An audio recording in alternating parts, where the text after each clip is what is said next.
Em 2018, os Estados Unidos da América se tornaram o maior produtor mundial de petróleo.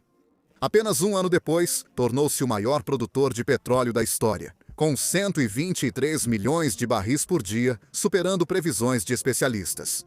Apesar do período turbulento na pandemia de Covid-19, com preços do petróleo negativos, a produção nos Estados Unidos da América segue em alta. Isso é ainda mais estranho, pois o número de plataformas de petróleo em operação está diminuindo.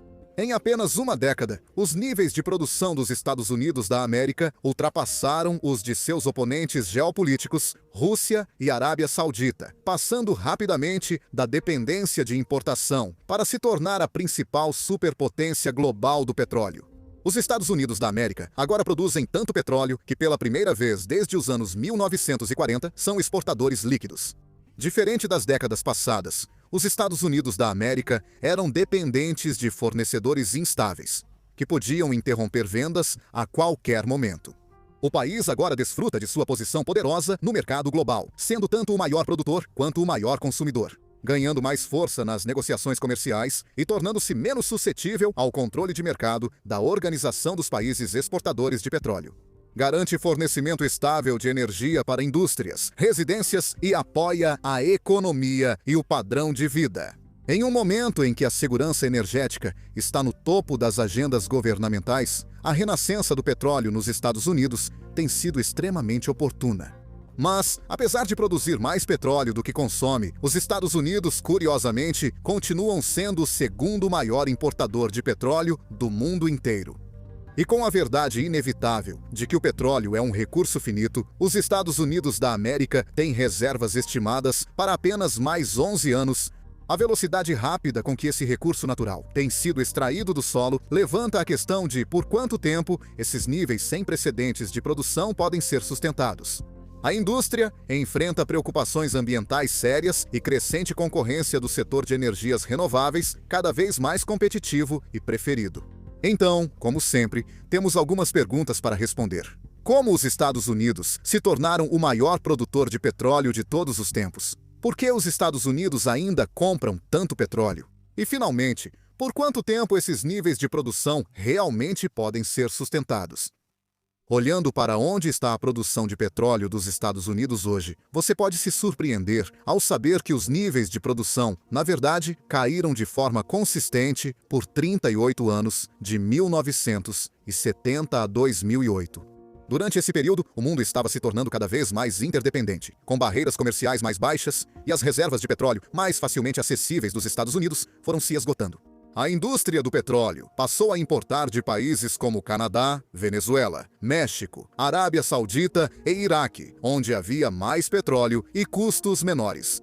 Na maior parte do tempo, isso funcionou, embora não perfeitamente. Os Estados Unidos da América tiveram dificuldades para desafiar o cartel da Organização dos Países Exportadores de Petróleo no mercado de petróleo, e a Organização dos Países Exportadores de Petróleo não hesitava em usar esse poder. Em 1973, o subgrupo árabe da Organização dos Países Exportadores de Petróleo embargou petróleo aos Estados Unidos da América por apoiar Israel na Guerra de Yom Kippur contra Egito e Síria. Os preços subiram rapidamente, causando escassez nos postos de gasolina e medidas como limitar a velocidade a 55 milhas por hora nas rodovias. 6 anos depois, a Revolução Iraniana causou nova crise do petróleo e alta nos preços. A dependência dos Estados Unidos da América do petróleo do Oriente Médio foi vista como grande fraqueza por 30 anos. Após a guerra ao terror de Bush, nos anos 2000, a indústria petrolífera dos Estados Unidos da América queria acessar o petróleo difícil de extrair sob seu próprio solo. O problema era que ele estava preso em rochas compactas, sem tecnologia para extraí-lo lucrativamente em grande escala. Após décadas de tentativas e erros, na virada do século XXI, a equipe de George Mitchell e o Barnett Shale fez o avanço crucial. Descobriu-se que o petróleo do xisto pode ser extraído comercialmente ao fraturar a rocha e liberar o óleo com uma mistura de água, areia e produtos químicos. A fraturação hidráulica foi então aplicada a poços de petróleo horizontais, o que melhorou drasticamente os resultados, permitindo que um único poço extraísse muito mais petróleo a um custo menor, quase como por mágica. No início dos anos 2000, o boom do xisto cresceu com operadores independentes, apoiados por capital privado, adquirindo terras e investindo em novas tecnologias. E assim, a indústria do petróleo, que estava estagnada, ganhou uma nova chance de vida.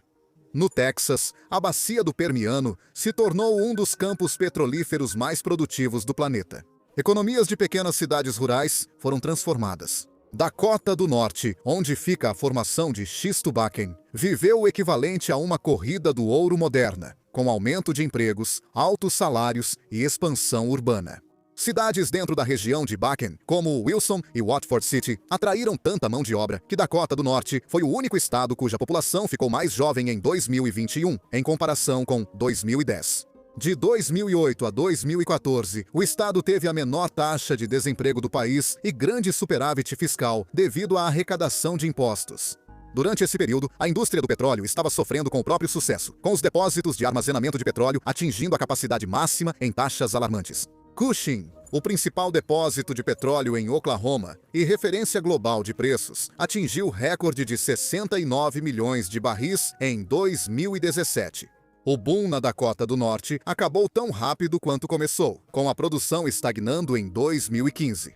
Notavelmente, o Texas continuou a bater recordes históricos de produção desde que o crescimento começou em 2010, com a produção aumentando 5 vezes desde então. Este estado produz 43% do petróleo bruto dos Estados Unidos da América. O rápido crescimento do fraturamento hidráulico gerou obstáculos inesperados. O fornecimento de areia, de repente, se tornou a principal restrição à produção, já que ela é necessária para fraturar as formações rochosas. A tecnologia do fraturamento hidráulico e da perfuração horizontal se espalhou rapidamente pelo país. O efeito foi dramático, com a produção subindo 258 desde 2008 até hoje. O fraturamento hidráulico hoje responde por 2/3 do petróleo produzido nos Estados Unidos da América, superando técnicas tradicionais. Mas então, por que o fraturamento hidráulico foi tão bem sucedido nos Estados Unidos da América, especialmente em comparação com outros países que usam a técnica, como Canadá ou Argentina? O país se beneficia por ter grandes formações de xisto, recurso para o qual o fraturamento hidráulico foi criado e que muitos países não têm. Como berço dessa tecnologia, os Estados Unidos da América saíram na frente e logo capitalizaram, aproveitando mão de obra qualificada e infraestrutura de oleodutos existente. A rápida expansão ocorreu devido a incentivos privados e a facilidade dos proprietários em arrendar terras para empresas de petróleo favorecidos por regulamentação favorável. Vale lembrar a presença de capitalistas de risco e investidores de private equity nos Estados Unidos da América que logo financiaram startups. Você gosta ou não disso? A adaptabilidade e o dinamismo dos incentivos privados em um país com fortes direitos de propriedade atraíram mais investimentos para essa nova indústria. Agora, os Estados Unidos da América produzem o suficiente para igualar seus próprios níveis de consumo, considerando o histórico turbulento de instabilidade de mercado devido ao comércio de petróleo e o aumento das tensões geopolíticas recentemente. Você pode esperar que os Estados Unidos da América estejam usando sua própria produção de petróleo para suprir seu próprio consumo de petróleo. Apesar de tudo, os Estados Unidos da América continuam entre os maiores importadores de petróleo bruto, atrás apenas da China. As importações respondem por 41% do consumo. E embora os níveis tenham diminuído desde o início do boom do fraturamento hidráulico, as importações continuam surpreendentemente altas. Então, o que está acontecendo aqui?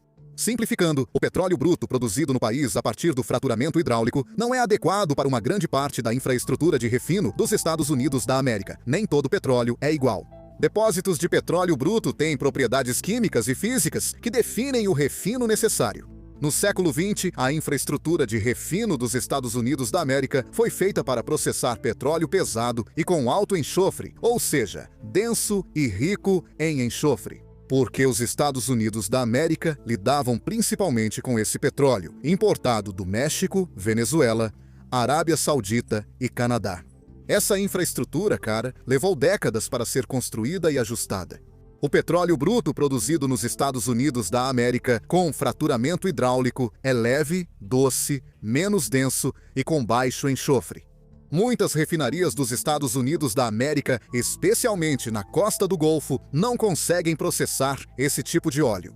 Companhias de petróleo poderiam investir em novas refinarias ou expandir as atuais para aumentar a capacidade de processar óleo do fraturamento hidráulico. Isso exige grande investimento e longo prazo até que uma nova refinaria funcione. O setor não sabe quanto tempo durará a era do fraturamento hidráulico. Com o avanço das energias renováveis, a incerteza sobre a duração do fraturamento hidráulico torna investimentos em grande infraestrutura no setor muito arriscados, especialmente quando o investimento pode levar anos para ser utilizável. E assim, a solução ideal para o setor tem sido exportar o excesso de petróleo do fraturamento hidráulico, que não consegue refinar, e, em troca, importar o petróleo pesado e ácido para o qual suas refinarias foram projetadas. Isso gerou fluxo de caixa constante para o setor e impulsionou o crescimento, além de garantir segurança energética a aliados na Europa. Após a proibição do petróleo russo, que agora é o principal destino das exportações dos Estados Unidos da América, há outro benefício estratégico para os Estados Unidos nesse comércio. O petróleo leve e doce do fraturamento hidráulico é mais caro do que o pesado e ácido, pois exige um processo de refino menos complexo. Como geralmente produzem os mesmos derivados pelo mesmo preço, refinar petróleo pesado e ácido agrega mais valor que o leve e doce. Portanto, ao vender o petróleo bruto mais caro e processar o petróleo bruto mais barato, os Estados Unidos da América estão maximizando o valor que retém, tanto com o comércio de petróleo quanto com o refino mais complexo. No final das contas, isso protege empregos, rendas e lucros nos Estados Unidos. E olha, tem havido muitos lucros. ExxonMobil e Chevron, maiores petroleiras dos Estados Unidos da América, registram os maiores lucros da década. Isso ocorre, em parte, por fatores globais, como a recuperação dos preços após a Arábia Saudita inundar o mercado em 2014 e o aumento repentino em 2022 das sanções ao petróleo russo após a invasão da Ucrânia. Mas essas ressalvas são o ponto. As supermajors do petróleo dos Estados Unidos da América e o restante da indústria conseguiram lucrar com esses eventos porque tinham acesso a petróleo de fracking de alto valor e fácil acesso para vender. O grande aumento da produção de petróleo nos Estados Unidos da América nos últimos 16 anos mostra que a riqueza do petróleo isolada não garante prosperidade econômica. E em dezenas de outros países ao redor do mundo aconteceu exatamente o oposto. Seria ingênuo simplesmente assumir automaticamente que os Estados Unidos da América são diferentes. O recurso é limitado e as rochas de xisto vão acabar. Por quanto tempo esses níveis podem ser mantidos e como conciliar o aumento da produção de petróleo? Diante do cenário ambiental do aquecimento global, de uma indústria de energia renovável em amadurecimento e de ambições políticas para emissões líquidas zero, a indústria petrolífera dos Estados Unidos da América está passando por um período de consolidação. Suspeita-se que os anos de boom já acabaram, e o foco agora é na eficiência, para um mercado que, devido aos enormes investimentos iniciais em infraestrutura necessários para operar, possui grandes economias de escala. Compra da Exxon de 60 bilhões de dólares americanos da Pioneer Natural Resources, maior produtora na bacia do Permiano, e acordo de 53 bilhões de dólares americanos da Chevron. Para Hess e Hess mostra que as supermajors estão usando seu poder financeiro para aproveitar totalmente as economias de escala e maximizar os lucros, enquanto as reservas são abundantes. Nos últimos 5 anos, empresas de petróleo e gás com capital aberto nos Estados Unidos da América caíram de 65 para 41. Comprar concorrentes com direitos sobre terras ricas em petróleo é essencial para obter eficiências com poços horizontais mais longos. Uma tendência consistente no setor, que aumentou drasticamente a produção por sonda de petróleo. A Administração de Informação de Energia dos Estados Unidos da América prevê que a produção de petróleo bruto e condensado de arrendamento atingirá o pico em 2030 e se manterá nesse patamar por décadas. Apesar de promissor, o fraturamento hidráulico tem como vantagem e desvantagem ser um processo rápido, com extração mais veloz que métodos tradicionais. Isso explica por que a produção aumentou tão dramaticamente em tão pouco tempo, e também por que há preocupações para o futuro, porque isso significa que as reservas podem se esgotar mais rápido. De acordo com as estimativas das reservas de petróleo, os Estados Unidos, tecnicamente, só têm mais 11 anos restantes com a taxa atual de produção. Agora, Isso ocorre porque as estimativas desconsideram reservas obtidas por fraturamento hidráulico e consideram apenas as acessíveis por tecnologias tradicionais. Isso mostra que essa indústria já percebe o fim e tenta lucrar ao máximo enquanto pode. Prever a produção futura é ainda mais difícil por pressões políticas. A nova administração federal deixa claro seu apoio à indústria. No mercado, onde investimentos demoram décadas para retornar, isso ainda preocupa investidores. O governo pode endurecer regras e limitar a produção de petróleo por questões ambientais. O petróleo bruto é grande responsável pelas emissões globais de CO2. Além do produto final, a queima de gás natural para reduzir a pressão subterrânea também libera CO2, queimando combustíveis fósseis como subprodutos sem aproveitá-los de fato. Isso representa um exemplo gritante de desperdício e poluição do ar. Isso é agravado pela tendência do fraturamento hidráulico de causar vazamentos de metano, um composto químico que provoca um efeito estufa 30 vezes mais forte do que o dióxido de carbono. Além disso, consome muita água potável e bombear resíduos para poços pode contaminar o lençol freático. Por isso, muitas economias avançadas e alguns estados dos Estados Unidos da América proibiram ou suspenderam o fraturamento hidráulico. Após voltar ao Acordo de Paris em 2021, os Estados Unidos da América buscam zerar as emissões de carbono até 2050, desafio para a indústria do petróleo, que precisa investir em energias renováveis, setor em crescimento favorecido pelo tempo. A energia nuclear, antes vista como inimiga, agora ameaça a indústria do petróleo ao se tornar essencial na busca pelo carbono zero. O governo dos Estados Unidos anunciou que triplicará a energia nuclear até 2050. No entanto, o futuro é incerto, especialmente com um novo governo eleito por priorizar metas de curto prazo. Os Estados Unidos sabem que não podem depender do petróleo para sempre, mas, por enquanto, ele reina absoluto. Agora, a importância da revolução do fraturamento hidráulico nos Estados Unidos da América para as dinâmicas econômicas é apenas uma pequena parte da história.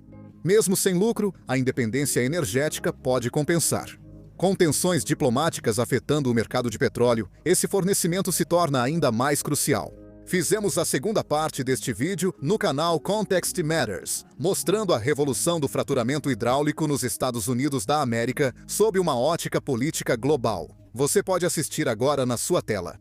Obrigado por assistir. Mate.